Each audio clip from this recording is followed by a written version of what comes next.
Bismillahirrahmanirrahim. Assalamualaikum warahmatullahi wabarakatuh. Anak-anakku yang Ibu banggakan, alhamdulillah kita bisa bertemu kembali dalam pembelajaran bahasa Indonesia.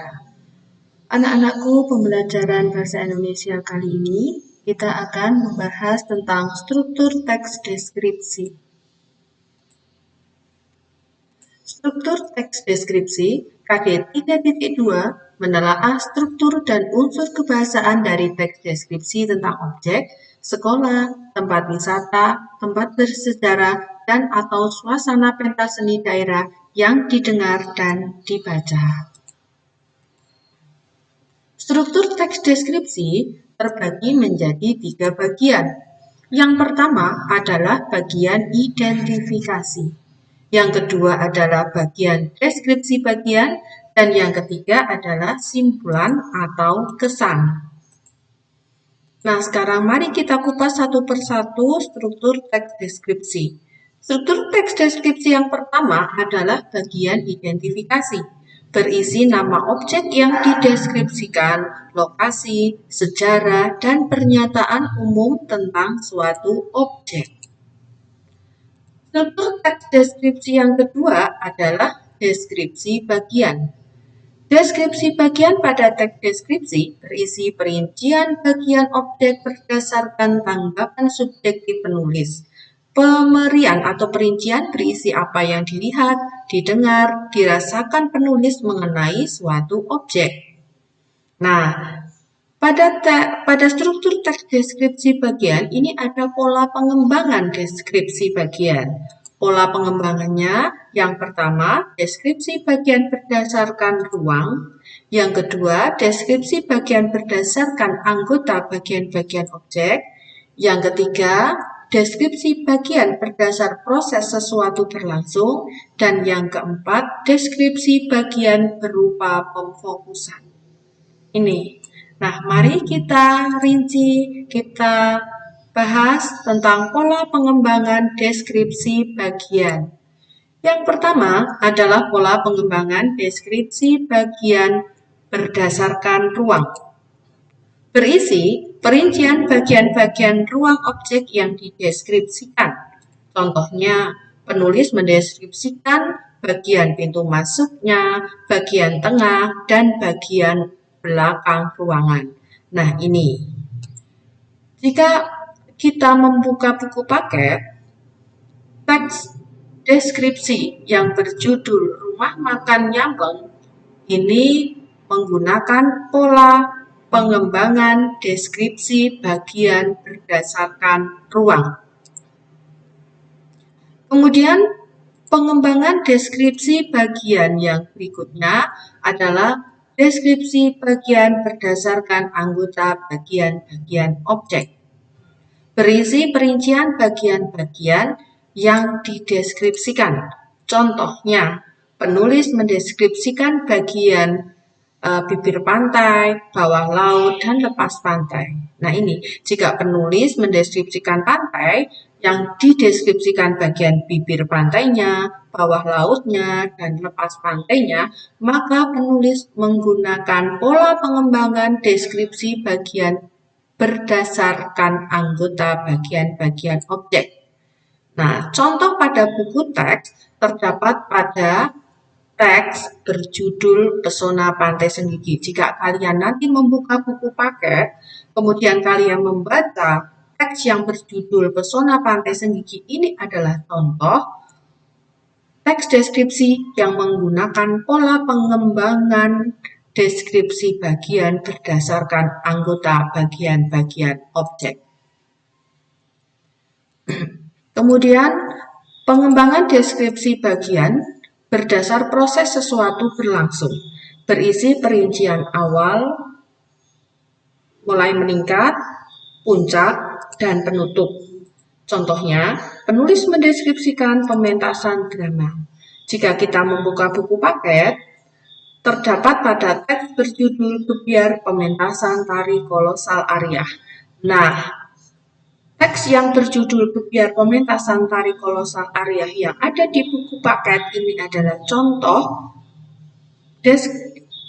teks deskripsi yang menggunakan pola pengembangan deskripsi bagian berdasar proses sesuatu berlangsung.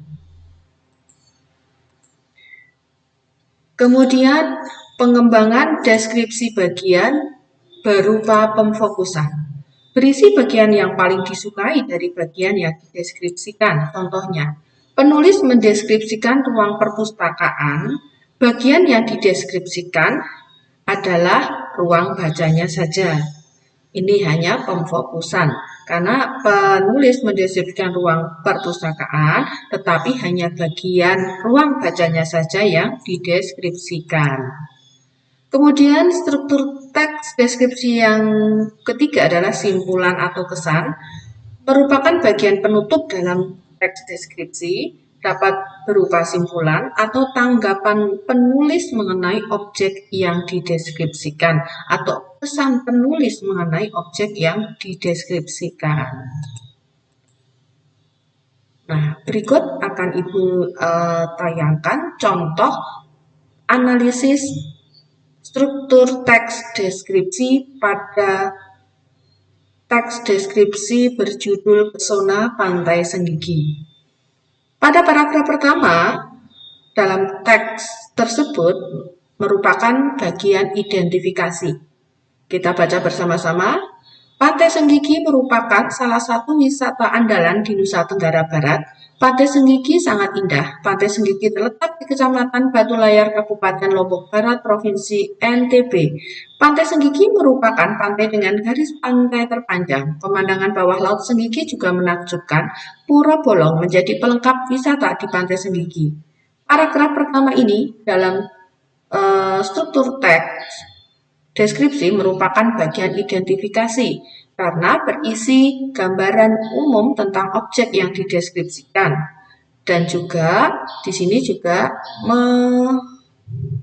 mendeskripsikan atau menunjukkan letak dari Pantai Senggigi. Ini Pantai Senggigi terletak di Kecamatan Batu Layar, Kabupaten Lombok Barat, Provinsi Nusa Tenggara Barat pada identifikasi.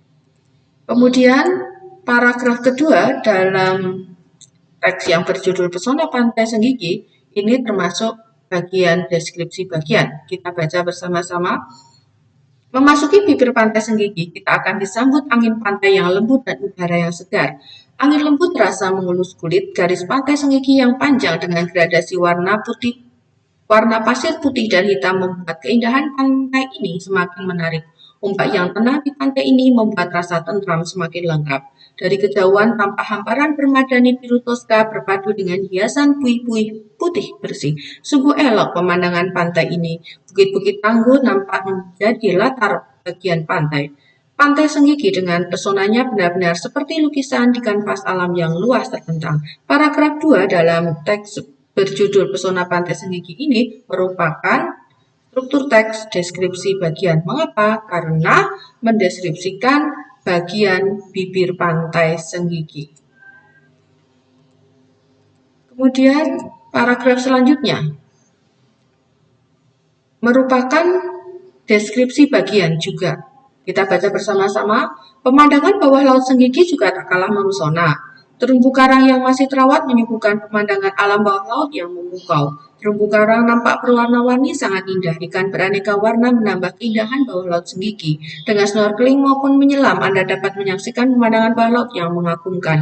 Anda akan menyaksikan betapa mempesonanya taman bawah lautnya. Air laut yang jernih serta banyak terumbu karang terawat dengan ikan-ikan beraneka ragam menambah keindahan taman laut di Senggigi. Paragraf ini pun dalam struktur teks deskripsi merupakan deskripsi bagian karena mendeskripsikan bagian bawah laut pantai Senggigi yang mempesona. Kemudian paragraf berikutnya, ini juga merupakan Deskripsi bagian. Kita baca bersama-sama.